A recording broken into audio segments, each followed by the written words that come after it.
Aujourd'hui dans le Bitcoin, tous mes meilleurs vœux pour 2024, bonne année, bonne santé.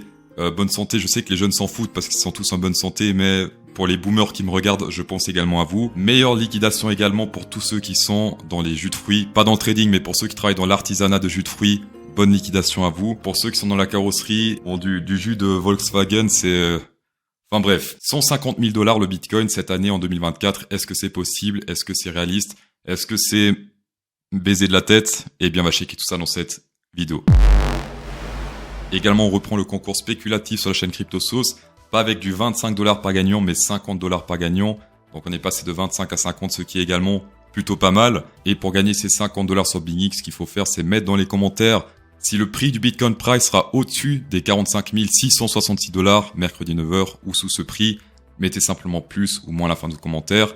Et un parmi vous, dans les commentaires, recevra 50 $ mercredi sur BingX. Nouvelle clôture mensuelle, la dernière de 2023. Et pour l'instant, regardez bien sur du très long terme, parce que c'est très important de regarder le Bitcoin Price sur du très long terme afin d'avoir une meilleure vue d'ensemble de ce qui peut se passer sur le marché. Et là, pour l'instant, eh bien, ce qui se passe là, selon moi, c'est plutôt bullish. On est toujours plutôt très bas sur ces power range qui datent de quand même environ 2013. Ça fait plus de 10 ans qu'on est dans ce range. Et souvent, quand on consolide sur un range comme ça, eh bien, on teste au moins le top, voire même on le pète à la hausse. Et la target logique, la target 1 logique, c'est le top de ce range qui serait ce mois de janvier à environ, regardez bien, 64 153 $, ce qui est juste énorme. Ça fait déjà pas mal de mois qu'on parle de cette target de top de range. Pour l'instant, le bottom n'est pas pété, donc ça, c'est l'invalidation de ces ranges. Mais en tout cas, pour l'instant, depuis plus de 10 ans, on est dedans, on respecte les tops et les bottoms.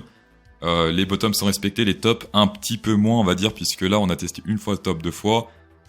Ici, on a galéré un peu. On aurait pu monter jusqu'à 100 000 $. On l'a pas fait, malheureusement. Et si on refait un truc un peu similaire, donc le top ici, le deuxième top, donc deuxième étage, pour ce bull market, ce serait le troisième, donc ce serait plus ou moins ici. Ça serait ici autour des 130 000 $. D'accord? Ça, c'est ce mois-ci, mais si on monte ici pendant plusieurs mois, on peut très facilement monter, par exemple, à 150 000, voire même plus haut.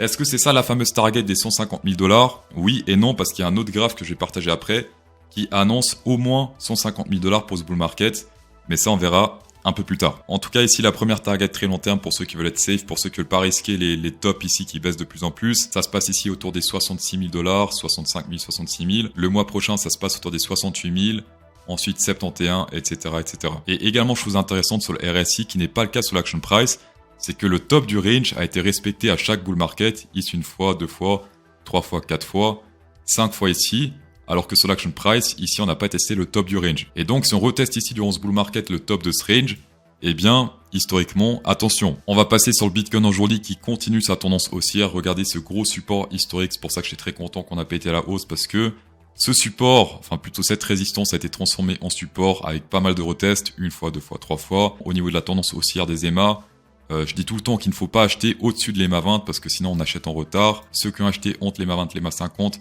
respectent les bons entrées de la tendance haussière. Ici également vers le 30 décembre, il y avait des entrées qui étaient plutôt intéressantes parce qu'on était sous l'EMA 20, entre l'EMA 20 et l'EMA 50. Sur le RSI pour l'instant on reteste cette résistance. Pas mal de retests. Une fois ici de manière bearish, on se fait rejeter à la baisse. Et pour l'instant on reteste ce niveau sur le RSI. Et encore plus intéressant, ce que j'adore le plus, c'est bien sur l'OP Interest. Comme on peut le voir ici, on réintègre cette zone danger sur l'OP Interest. Souvent, c'est dans cette zone-là où on a fait des corrections plutôt importantes. Dans cette zone-là, c'était pas incroyable, mais c'était quand même un petit, hop, quasiment 10% de chute. Ça paraît un peu bizarre, mais durant cette tendance haussière, j'ai parié à la baisse, j'ai fait des puts. Ici, j'avais fait un put, j'avais fait un 3000. Ici, c'était du 700, il me semble. Donc, pile poil sur les deux tops, j'ai fait des puts pour faire un peu de thune par rapport à l'OP Interest. Les montants exacts, c'était ici, voilà. 3400 pour le premier top, donc ce top là j'avais fait 3400 de bénéf. Le deuxième j'étais moins content mais j'ai quand même fait un 739 de bénéf, donc c'était ce top là. Je m'attendais à un crash un peu plus important et puis j'ai vu que ça descendait trop doucement pour être vraiment un truc intéressant. À quoi CryptoSauce s'attend pour reshorter cette zone là puisqu'on reteste cette zone danger sur l'OP Interest? Eh bien simplement je m'attends à soit un petit range pourri comme ça sur quelques jours, un affaiblissement. Ce que j'aime pas c'est shorter sur des bougies comme ça, pour moi c'est trop risqué. Ce que je veux, c'est une montée comme ça, par exemple, un petit range sur 2-3 jours. Et là, hop, zone danger, range, je short. Enfin, je fais un put. Qu'il le fasse ici, le range, qu'il le fasse vers les 48 000, peu importe. Tant qu'on le fait dans cette zone-là, petit range, je short parce que quand l'open interest est très élevé, beaucoup de gens sont intéressés par trader. Quand beaucoup de gens sont intéressés par trader, vu qu'on est en tendance haussière, la majorité sera en boule. Et l'argent sera au sud. Dans la vidéo de mercredi, j'ai parlé d'une autre perspective de l'Open Interest, parce que sinon ça fera trop pour cette vidéo.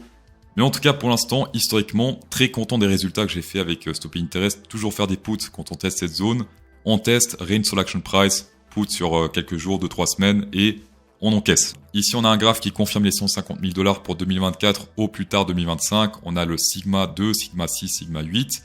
Et le bleu, c'est, si vous voulez, une sorte de bottom historique sur le marché. Et quand on se fait rejeter par ce bottom, eh bien, road to Sigma 8, d'accord? Ici, on peut le voir, Sigma 8, hop, on a testé, c'était plus ou moins ici, on voit pas très bien, mais on a testé le rouge. Ici également, on s'est fait rejeter plusieurs fois par le bottom. On a testé le Sigma 8, c'était entre le 8 et le 6, donc c'était également une zone ultra intéressante. Et pour l'instant, si on teste le 6, donc on parle même pas du 8, mais du 6, on serait sur un 150 000 $, ici, cette zone orange, ce qui serait ultra bullish. Ce graphe, on l'a déjà vu il y a pas mal de temps. D'ailleurs, on peut voir que non seulement les tops sont de plus en plus bas, mais également les bottoms. Alors attention, je parle du graphe, je parle pas de l'action price, puisqu'ici, on a pété ce truc à la baisse pendant pas mal de temps. Et une fois qu'on a pété ce truc à la hausse et transformé en support, eh bien, to the moon. Sur Binance, l'action price a bouffé toute la liquidité. Beaucoup pensent que c'est des murs pour repousser à la baisse, ce qui est des fois vrai sur du court terme. Mais les exchanges aiment bien bouffer ces ordres simplement parce que ça fait des frais trading. C'est pour ça que tôt ou tard, des trucs comme ça, ça se fait bouffer. Et pour l'instant, regardez bien, eh bien, ça s'est vidé un peu. On a des nouveaux trucs qui apparaissent un peu au nord. Alors, ça reste à confirmer parce que là, pour l'instant, c'est encore très récent. Mais si ça continue à ranger comme ça, dans cette zone-là, jusqu'à environ 49 000 $, eh bien, ça peut être une zone très intéressante pour Binance à venir bouffer. Au sud, il n'y a pas grand-chose. Il y a des ordres, mais c'est moins compressé que dans cette zone-là. Reste à voir dans les heures qui suivent. Si ça reste, ça disparaît. Pour l'instant, c'est trop fraîche, trop frais pour être fiable. D'ailleurs, niveau sélection naturelle, on a bouffé tout ce qui était dans le top. C'est devenu très jaune dans cette zone. Alors, court terme, long terme, on s'en fout. Je rappelle que moi, je traite ça uniquement pour du court terme. Mais ça aide quand même à voir un peu les stop loss sur le marché. On a vraiment bouffé pile poil toute cette zone. Et là, ça s'est vidé un peu. Il n'y a plus grand-chose autour en tout cas au-dessus des 46 000 $. Donc là, il faut remplir un peu à nouveau. Au nord et au sud, là, il y a vraiment plus grand-chose. Ouais, pour l'instant, c'est plutôt vide. Peut-être ici jusqu'à 44 300, pourquoi pas. Mais c'est vrai que le nord, là, ça s'est pas mal vidé. Dans tous les cas, comme sur le spot, ce qu'il faut faire, c'est attendre des accumulations pour prendre des décisions. Là, pour l'instant, comme sur le spot, c'est trop frais. En description de vidéo, vous pouvez taper dans du 13 000 $ à recevoir. Sur Binix, par exemple, vous avez entre 30 et 5 000 $ à recevoir à peu près un dépôt. Plus 10% de rabais sur vos frais trading et no KYC obligatoire. Vous pouvez le faire, mais c'est pas obligatoire. Sur BitGet, c'est jusqu'à 4 000 $ et 10% de rabais sur les frais. Et sinon, Apex, 10% de rabais sur les frais et c'est décentralisé, tapé dedans, Hit Inside. On va passer sur du Ethereum long terme. Là également, le graphique est un peu moins propre que sur le Bitcoin, mais il fait quand même ses résultats. On peut constater qu'ici, les tops sont également de plus en plus bas. Ici, c'était le top. Après, c'était le deuxième étage à partir du haut. Et là, ce serait théoriquement cette zone-là, le top. Donc, plus ou moins 8 000 $, pourquoi pas. Ça dépend quand il va tester ce niveau. Le Ethereum au niveau du pump est clairement plus timide, mais le risque-récompense pour l'instant est clairement plus intéressant sur le Ethereum que sur le Bitcoin, puisque là, on serait sur un, hop, on met ça sur le bottom, le top.